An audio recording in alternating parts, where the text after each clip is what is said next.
Pada zaman dahulu kala, di sebuah kampung yang subur dan indah di wilayah Garut, Jawa Barat, hiduplah seorang janda kaya bernama Nyi Endit. Ia dikenal sebagai orang yang sangat kaya raya, rumahnya besar, sawahnya luas, dan perhiasannya berlimpah. Namun sayangnya kekayaannya itu tidak sebanding dengan hatinya. Nyi Endit terkenal sebagai orang yang sangat pelit dan sombong. Ia tidak pernah peduli pada tetangganya yang miskin, bahkan para pengemis dan anak yatim datang mengetuk pintunya pun sering mengusir dengan kasar.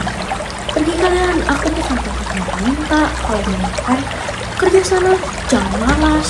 Penduduk kampung sering mengeluh dan sedih karena kekejamannya, namun tak seorang pun berani melawannya sebab ini terkenal sebagai orang yang suka mengutuk siapapun yang menantangnya.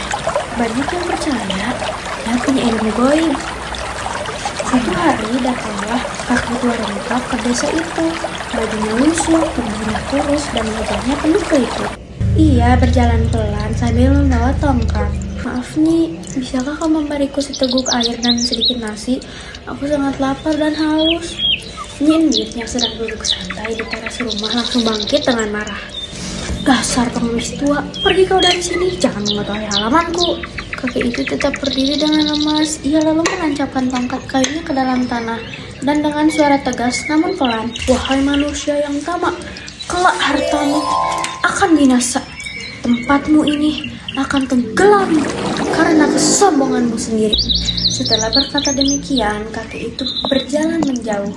Orang-orang yang melihat kejadian itu hanya terdiam, namun di dalam hati mereka mulai berharap akan perubahan. Esokan harinya sesuatu yang aneh terjadi.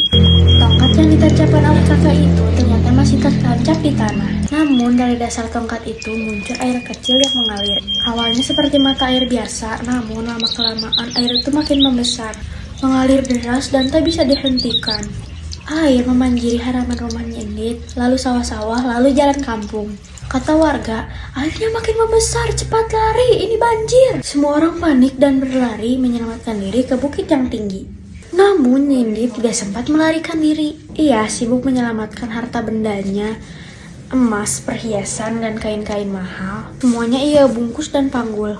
Hartaku, ini hartaku, aku tidak bisa kehilangan ini semuanya.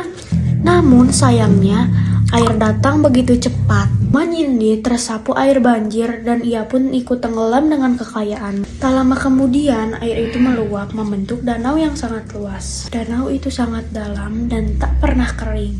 Bahkan saat musim kemarau, masyarakat kemudian menamainya Situ Bagendit, yang artinya danau milik Bagendit. Karena danau itu dipercaya sebagai bekas rumah Nyi Endit yang tertelan bumi.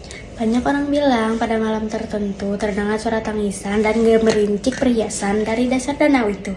Konon itu adalah suara Nyi Endit yang masih menangisi hartanya yang tak bisa dibawa saat mati. Kita belajar bahwa kekayaan bukan segalanya. Harta tak bisa dibawa mati. Yang paling penting adalah hati yang dermawan dan rendah hati. Janganlah kita sombong, apalagi terhadap orang yang lemah. Allah mencintai hambanya yang suka berbagi dan peduli pada sesama. Jadi segitu aja penjelasan kisah legenda Situ Bagendit dari aku. Bye-bye, assalamualaikum.